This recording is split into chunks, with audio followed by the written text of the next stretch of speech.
G'day guys, what's up? It's day 2, last of the mechanical stuff before I can put the car down on all 4 brand new wheels and take it for a drive and bed in the brakes. When I was doing the steering rack boots last night, it got quite late and I stopped short of changing the drive shaft. I was having some problems getting the drive shaft end bolt off, or the nut, sorry. But I came up with a brilliant idea, considering I don't have any rattle guns or power tools. Is I put the wheel back on, put it in gear, lowered the car back down on the ground, used the jack handle on a breaker bar and just cracked it that way, and it eventually popped. So that came undone. It's just a matter of now, so that was on there, came off. Just a matter now of probably, I think what I have to do is undo that fork. Whoops. What I probably have to do is undo the fork there on the shock, so that when I push that through, the drive shaft can slide out all the way up there. Now the reason I'm doing this is because of the cracked and split CV boot that's flicking grease everywhere. That's a definite fail on the roadworthy. Sure, I could have put a new CV boot on there and it was fine. It doesn't knock or click or make any noises, but this was $100. It's brand new.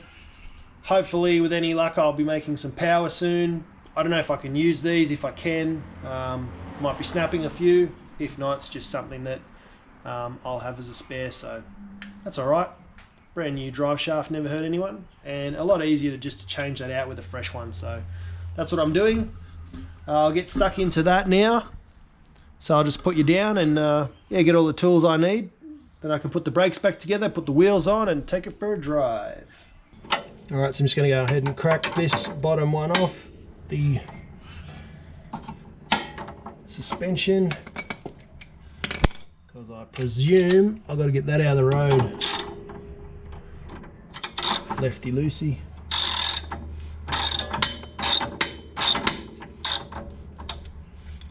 Let's shorten that. It's a bit floppy.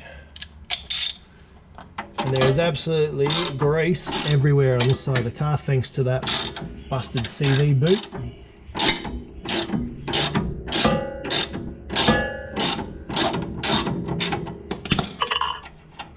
Alright, there we go, that's off. There we go. Alright, that's out of the road. Slide that back. I'm going to need to undo that, probably. Okay, so I'm going to have to undo the ball joint. I knew it wouldn't be that easy.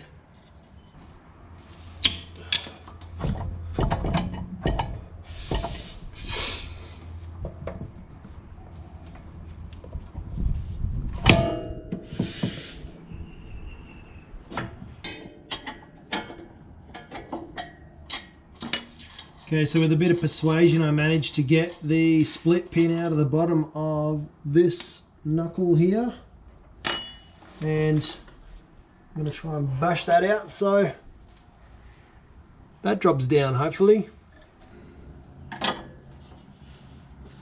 Bloody grease. So I've resorted to having to disconnect everything possible so that this arm drops down, so that I can bash it out and drop out the drive shaft. It's my theory. Again, not a Honda expert.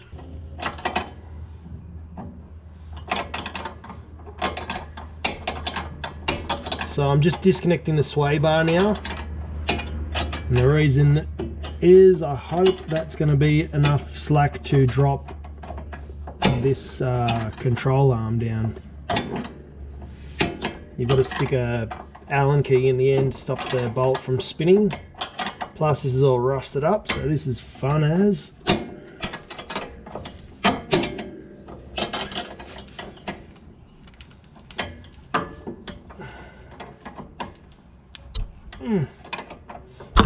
Nice and tight. Some more possum piss on there. Tell you what.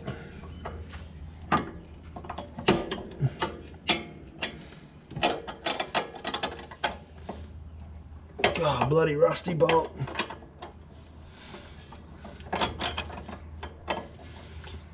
I can tell you, this mother, this sway bar has never been off.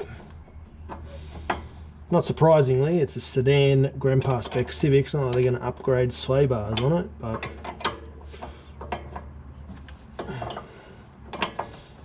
let's get a run up.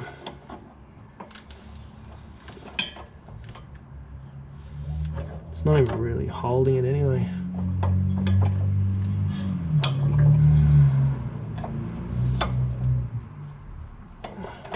It's a waste of time. What a pain in the ass.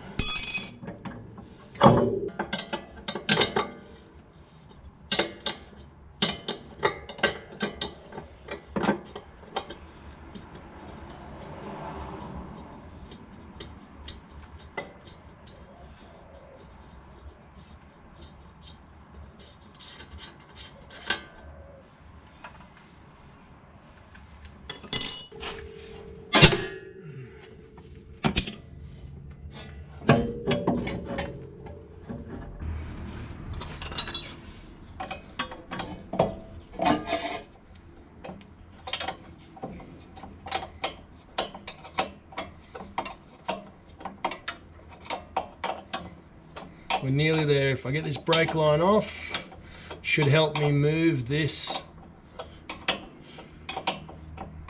whatever you want to call it, this arm, enough to move that out. Yeah, buddy! Alright.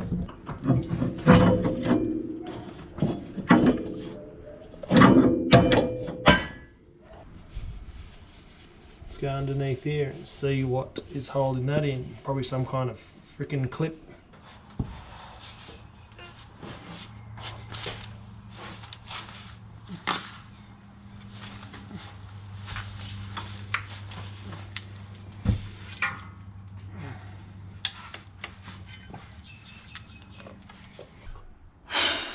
Sorry guys, I turned the camera off and moved it out of the road. It was just getting in the way and I needed some more leverage to pull out that drive shaft, but it's out.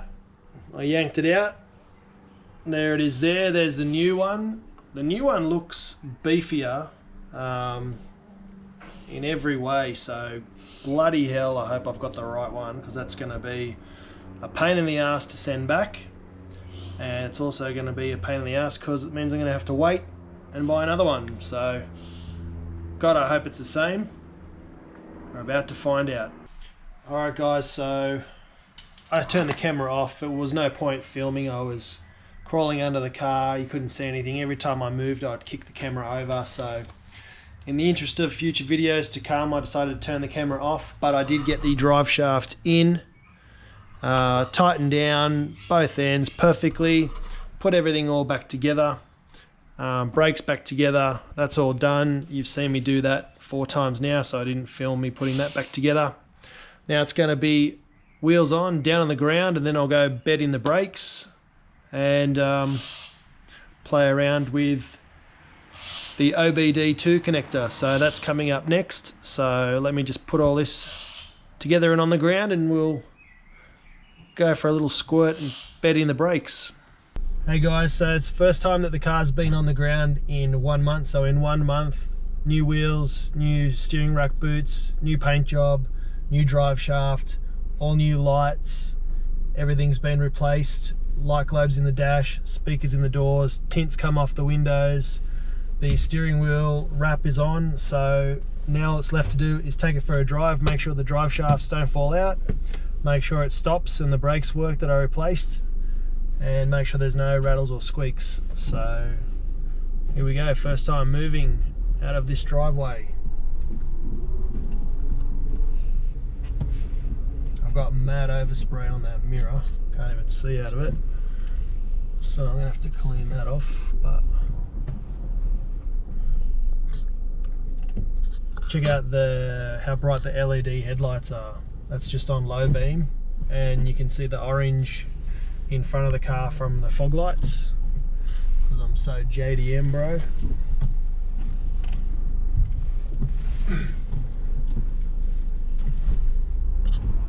So far so good, no clunks in the steering. We'll do a little test up to make sure I got a pedal, brake pedal. Alright, we've got brake pedal pressure, so what we need to do now is get the car up to speed and then do a few emergency stops and bed the brake pads to the brake rotors. So we're at 50, slam on the brakes, pulled up perfectly, so that's one. 3 more times and she's good to go. 50 k's per hour, no one in the road. 3, 2, 1.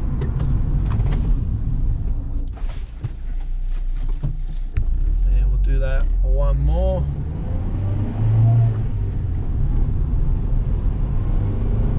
3, 2, 1. That actually stops pretty good. Alright, so happy with that. So that's a success so far. Now all we need to do is get the car roadworthied so it can be then registered for driving in Australia.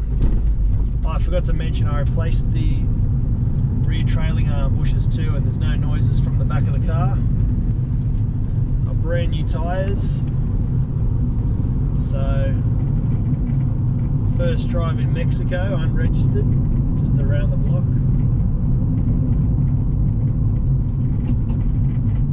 There's a couple of little rattles, I don't know what they are, but we'll find them and we'll fix them.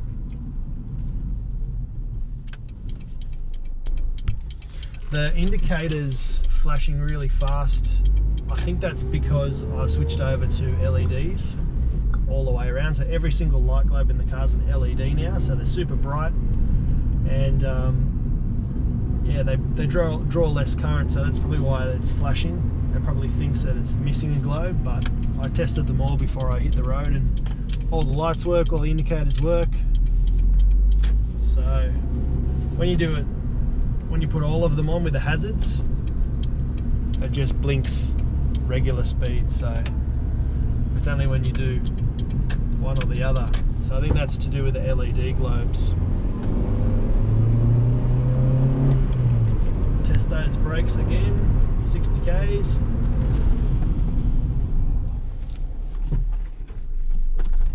Beauty. I didn't stomp on it that hard that time, but yeah, pulled up perfect. Time to pack it away, and that's it for now. Thanks for watching.